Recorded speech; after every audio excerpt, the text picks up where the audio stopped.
أعوذ بالله من الشيطان الرجيم. بسم الله الرحمن الرحيم. قد سمع الله قول التي تجادلك في زوجها وتشتكي إلى الله والله يسمع تحاوركما إن الله سميع بصير. الذين يظاهرون منكم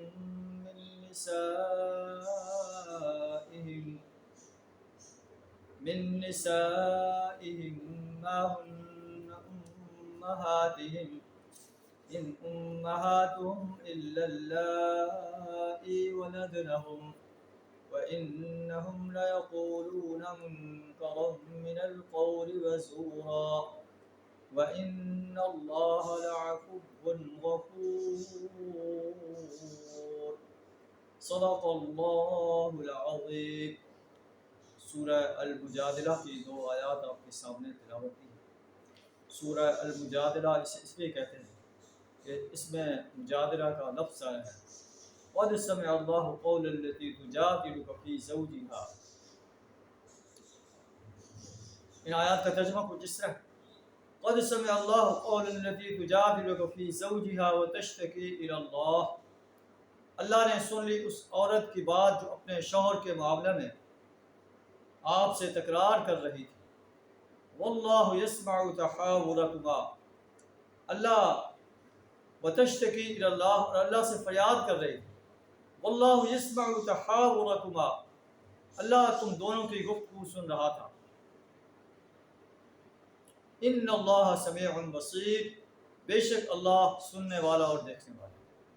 خولہ بنت ثعلبہ رضی اللہ تعالیٰ عنہ اپنے شوہر کی شکایت کر رہی تھی کہ اس نے میرے ساتھ زہار کیا ہے، آپ میرے بارے میں جو ہے کوئی آسانی کا فیصلہ فرما دیں.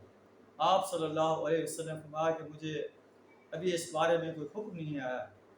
اللہ فرماتا ہے کہ اللہ تم دونوں کی گفتگو کو سن رہا تھا. ان اللہ سمیع بصیر. بے شک اللہ سننے والا اور دیکھنے والا ہے.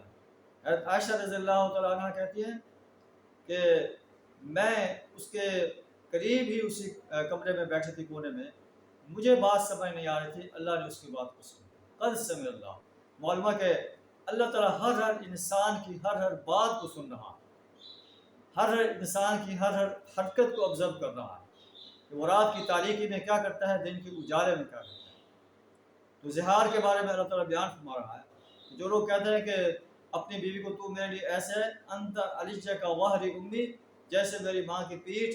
اللہ فرماتا ہے الذین یظاہرون منکم من نسائہم ما ہن امہاتہم.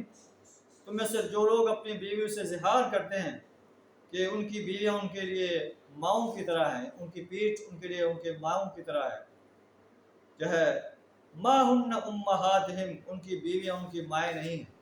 ان امہاتہم الا اللائی ولدنہم، ان کی مائیں تو وہی ہیں جنہوں نے انہیں جنم دیا. یہ بڑے سخت ناپسندیدہ اور جھوٹی بات کہتے ہیں. وَإِنَّ اللَّهَ لَعَفُوٌّ غَفُورٌ. حقیقت یہ ہے کہ اللہ معاف کرنے والا ہے، درگزر فرمانے والا ہے. تو جو یہ کہہ چکے ہیں وہ کہہ چکے، اب جو ہے انہیں یہ نہیں کہنا چاہیے. اب اگر کہیں گے وَالَّذِينَ يُظَاهِرُونَ من نسائهم ثم يعودون لما قالوا، جو لوگ اپنی بیویوں سے زہار کرتے ہیں پھر اپنی اس بات سے رجوع کریں جو انہوں نے کہی تھی. فَتَحْرِيرُ رَقَبَةٍ مِّن قَبْلِ أَن يَتَمَاسَّا، تو اپنے ایک دوسرے کو ہاتھ لگانے سے پہلے انہیں ایک غلام آزاد کرنا ہو. یہ تمہیں نصیحت کی جاتی ہے. اللہ تمہارے تمام اعمال سے باخبر. اگر جو ہے ایک غلام آزاد نہیں کر سکتے فَصِيَامُ شَهْرَيْنِ مُتَتَابِعَيْنِ، 2 مہینے مسلسل روزے رکھیں اس سے پہلے کہ ایک دوسرے کو ہاتھ لگائیں. اگر یہ بھی نہیں رکھ سکتے اطعام 60 مسکینا، 60 مسکینوں کو کھانا کھلائیں. یہ اس لیے ہے ذَلِكَ لِتُؤْمِنُوا بِاللَّهِ وَرَسُولِهِ، کہ تم اللہ اور اس کے رسول پر ایمان لاؤ. تمہارا ایمان جو ہے وہ ظاہری ایمان ہے. اگر تم ظاہری ایمان کے ساتھ یہ کام کرتے ہو، اس کا مطلب ہے ظاہری ایمان جو ہے تمہیں اصلی ایمان کی طرف جو ہے نہیں لا رہا. تمہیں سچا مومن بننا چاہیے، اللہ کے آرڈرز کو اپنے اوپر امپلیمنٹ کرنا چاہیے، اپنے ذات پر، اپنے معاشرے پر، اپنی اسٹیٹ پر امپلیمنٹ کرنا چاہیے. وَتِلْكَ حدود اللہ، یہ اللہ کی حدود ہیں، جو ان سے تجاوز کرے گا اسے اللہ کے عذاب کا سامنا کرنا پڑے گا. وَلِلْكَافِرِينَ عَذَابٌ أَلِيمٌ، کافروں کے لیے دردناک عذاب ہے.